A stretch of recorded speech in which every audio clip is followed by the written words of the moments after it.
Hello दोस्तों, सुप्रभात। Touch with graphics मेरे यूट्यूब चैनल में आप सभी का स्वागत है। दोस्तों, आज हम सीखेंगे कि आय प्रमाण पत्र का स्वप्रमाणित घोषणा पत्र होता है, उसे किस प्रकार से भरा जाता है।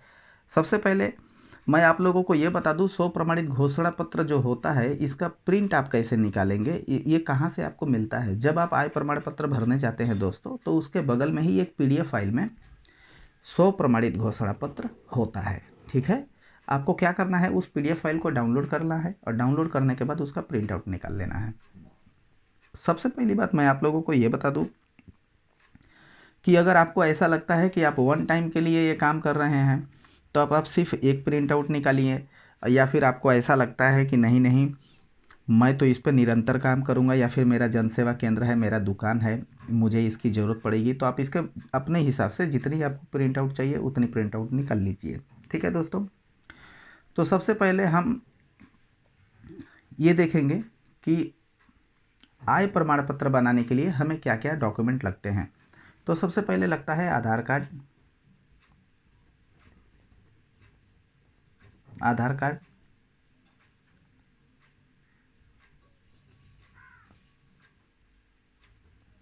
वोटर कार्ड, निवास प्रमाण पत्र, ठीक है, और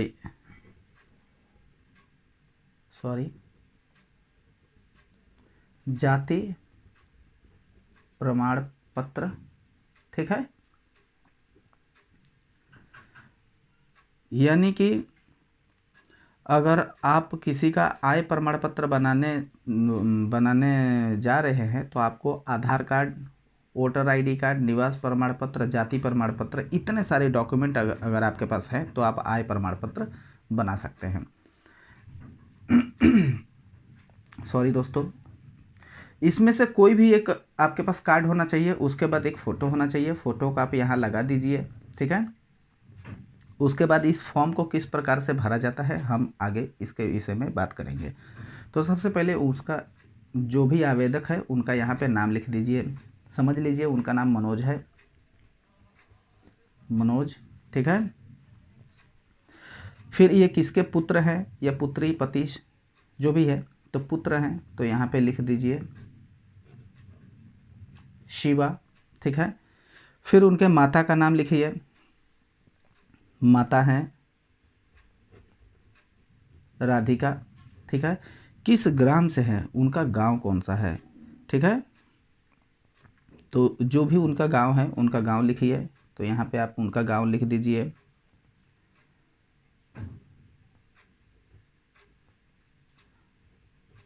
राजपुर, ठीक है।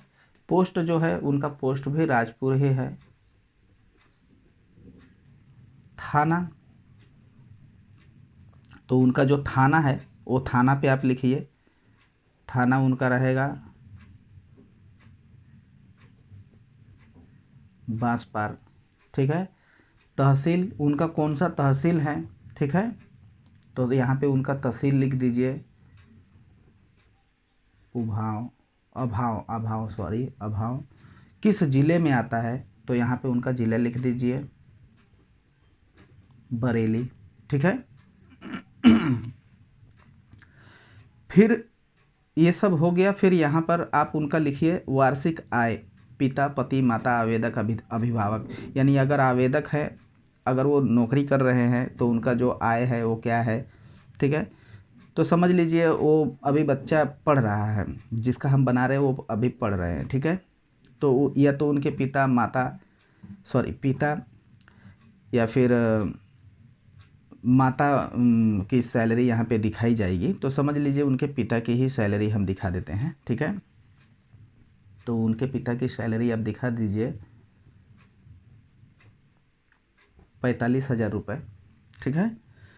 अब यहाँ पे पूछ रहा है स्रोत, यानी कि जो ये कमा रहे हैं उसका स्रोत, यानी उसका जरिया क्या है कमाने का, ये कमाई का जरिया क्या है, ये 45,000 जो सालाना कमाते हैं इसका जरिया क्या है। तो जो भी जरिया रहे आप यहाँ पे लिख सकते हैं कि कोई दुकान है, कहीं पे मजदूरी करते हैं, कहीं नौकरी करते हैं, या फिर किसानी है तो यहाँ पे आप लिख दीजिए कृषि।